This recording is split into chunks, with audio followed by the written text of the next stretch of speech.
ये विवाद समाप्त नहीं होगा नारद। यदि ये दोनों कुछ भी कहने की स्थिति में नहीं है तो हम ब्रह्मा जी और विष्णु जी को कैलाश पर आमंत्रित करके इस विवाद को जड़ सहित मिटा देंगे। ब्रह्मदेव कैलाश पधारे। श्री हरि विष्णु कैलाश पधारे।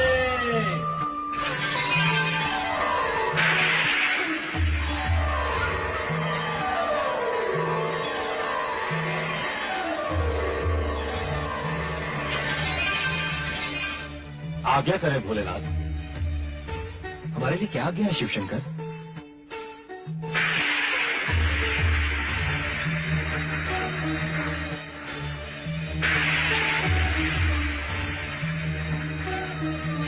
आप दोनों भी हमारे समान सर्वज्ञ हैं, अतः ये अवश्य जानते होंगे कि हमने आपको यहाँ किस लिए बुलाया है। हम आपके शब्दों में सुनना चाहते हैं कि आप दोनों में महान कौन है।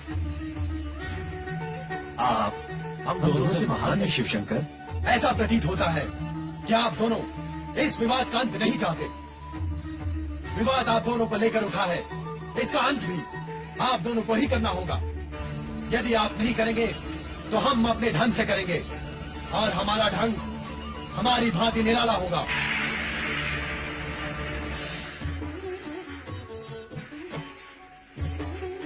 ब्रह्मदेव, जब देवगुरु बृहस्पति ने आपसे कहा कि आप महान हो तो आपने उन्हें क्या उत्तर दिया? ऐसी बात का क्या उत्तर देता मैं? अभी अभी आपने हमें क्या उत्तर दिया? जब हमने आपसे पूछा कि आप दोनों में महान कौन है तो आपने प्रश्न की दिशा को बदल दिया और हमें महान बताया। अर्थात जो भी आपके सामने होगा आप उसे महान बताएंगे। देवगुरु के प्रश्न के समय यदि श्री हरि विष्णु आपके सम्मुख होते तो आप संभवतः इन्हें महान बताते। ये आपके सम्मुख नहीं थे तो आप देवगुरु से ये नहीं कह सके कि महान आप नहीं श्री हरि विष्णु है। मौन रहने से अथवा स्वयं को महान मान लेने से विवाद, विपदा, समस्या, कष्ट, इन सब की खेती तुरंत खड़ी हो जाती है। अपने अतिरिक्त अन्य किसी को महान मान देने से सद्भावना, सदाशयता, प्रेम, करुणा और परहित की भावना के झरने फूट कर बहने लगते हैं। जग कल्याण और जग शांति के लिए यही अपेक्षित भी है। यदि आप उस समय देवगुरु बृहस्पति के सम्मुख श्री हरि विष्णु को महान मान देते तो यह विवाद वहीं समाप्त हो जाता, किंतु अब यह विवाद तो यात्रा करता हुआ यहाँ कैलाश तक आ पहुंचा है।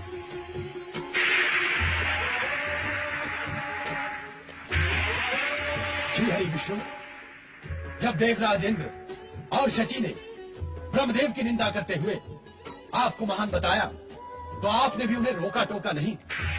आपने उनसे कहा नहीं कि महान तो ब्रह्मदेव, यह भी नहीं कहा कि सम्मुख खड़े होकर प्रशंसा करने और महान बताने वाले अस्थिर बुद्धि के प्राणी होते हैं। और श्री हरि विष्णु, इस विषय और विवाद को लेकर जब देवी लक्ष्मी उत्तेजित हुई तो आपने उन्हें समझाने का प्रयत्न तो किया, किंतु आधे मन से। ब्रह्मदेव ने भी देवी सरस्वती को आधे मन से ही समझाया।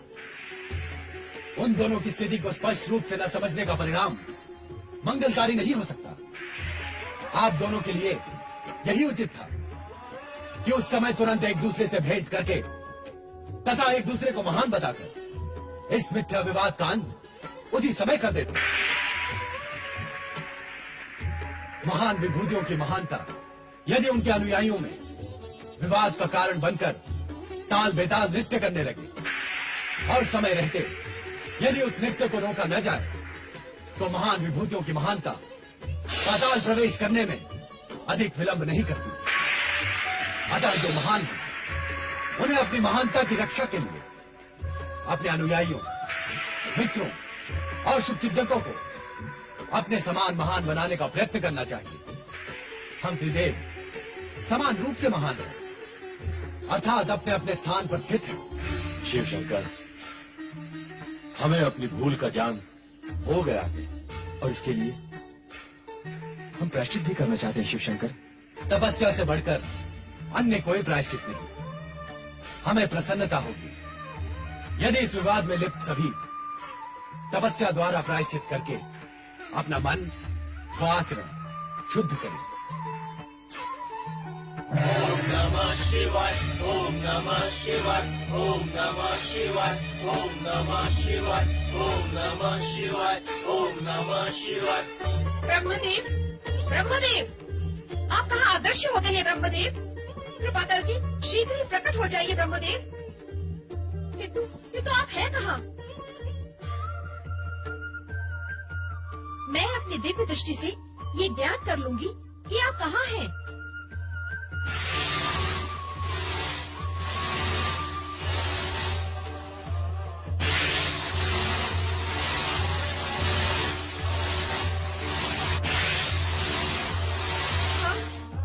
ये क्या हुआ?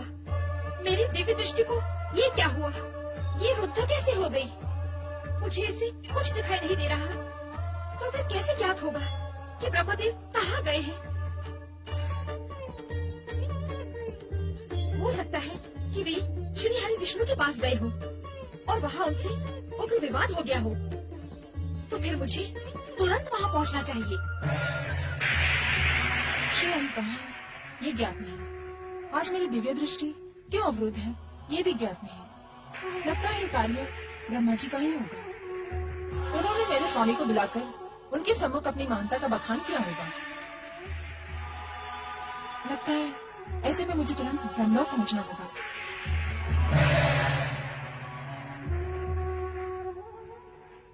मेरी सखी होने का ढोल पीटती हो, किंतु मेरे यहाँ आने पर आओ भगत का एक शब्द तक नहीं निकला तुम्हारे मुंह से। क्या ये मेरा अपमान नहीं है? बिना बुलाए आने वाले अतिथि की आवभगत नहीं की जाती। पहले ये बताओ कि मेरे स्वामी श्री हरि विष्णु कहाँ हैं? मेरा प्रश्न भी कुछ ऐसा ही है, इसीलिए मैं यहाँ आई हूँ। बताओ, सृष्टि के रचयिता मेरे स्वामी ब्रह्मा जी कहाँ हैं? उन्हें अचानक कहाँ अदृश्य कर दिया है तुम्हारे स्वामी श्री हरि ने? विद्या की देवी बनती हो और अविद्या से ग्रसित हो, कला की अधिष्ठात्री कहलाती हो और आचरण में कलाहीनता है। तुरंत बताओ कि मेरे स्वामी श्री हरि विष्णु कहाँ हैं? धन की देवी कहलाने वाली शब्द और व्यवहार से इतनी निर्धन होगी, इसकी तो कल्पना ही नहीं की जा सकती। अविलंब बताओ, ब्रह्मदेव कहाँ हैं? मैं महान देव श्री हरि विष्णु की पत्नी हूँ। मुझसे प्रश्न कौन कर सकता है? महान? श्री हरि महान? ये भ्रम कब हुआ कि श्री हरि महान है? ब्रह्मदेव ही महान है। ब्रह्मदेव और श्री हरि से महान? कोई सुनेगा तो उपहास करेगा। उपहास करे, किंतु ब्रह्मदेव श्री हरि से महान है। नहीं, दोनों में श्री हरि महान है। मैं कहती हूँ ब्रह्मदेव महान है। और मैं कहती हूँ कि श्री हरि विष्णु महान है। नहीं है, है, नहीं है, है, नहीं, नहीं, नहीं। देवियों, क्या इस प्रकार का संवाद और विवाद आपको शोभा देता है? आप दोनों तुरंत कैलाश पर आए।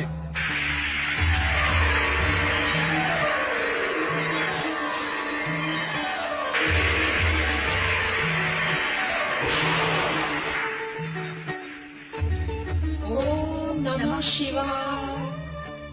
देवियों, आप एक दूसरे को इस प्रकार रोज से न देखकर हमारी ओर देखें और बताएं कि क्या इस प्रकार का आचरण आपको शोभा देता है? आप दोनों जगत पूज्य देवियां हैं। आपके जिन भक्तों ने अपने मन मंदिर में आपकी प्रतिष्ठा बनाकर रखी है, यदि उन्हें ज्ञात हो जाए कि आप तो अकारण ही निम्न स्तर पर उतर आती हैं, तो आपके भक्त कौन से स्तर पर पहुंचेंगे?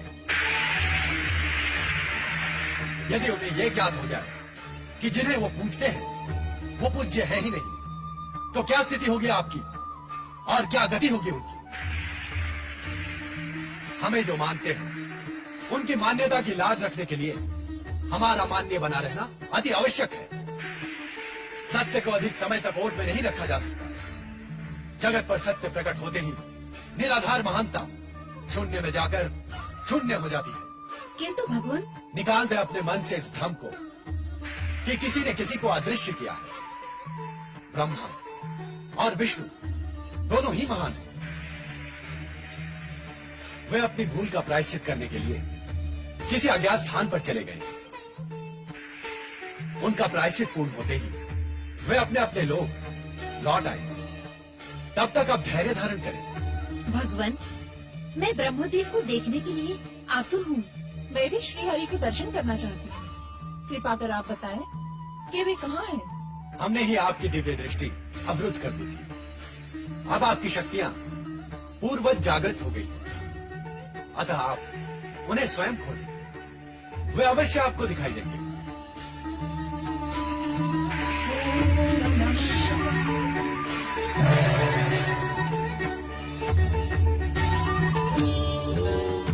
शिवाय। ओम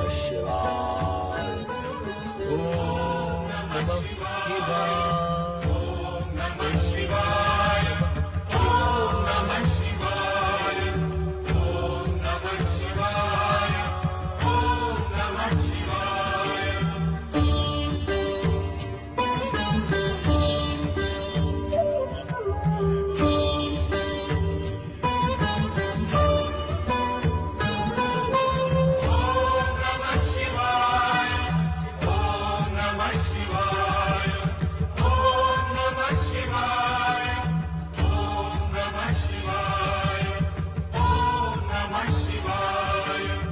ओम नमः शिवाय। माता पार्वती की कुमार स्वामी कार्तिकेय की, श्री गजानन गणेश की भगवान भोलेनाथ की। प्रणाम पिता श्रेष्ठ।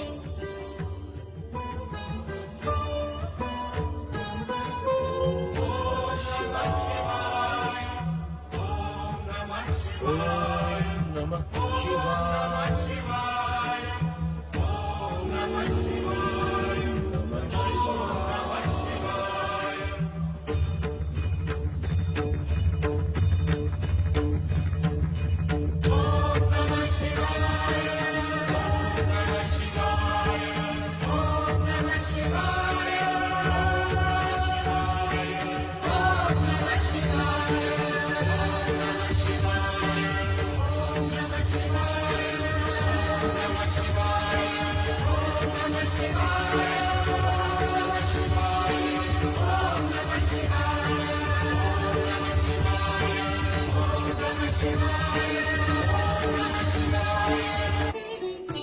माता, पिताश्री ने हमारे प्रणाम का कोई उत्तर नहीं दिया और अचानक ही अदृश्य हो गए।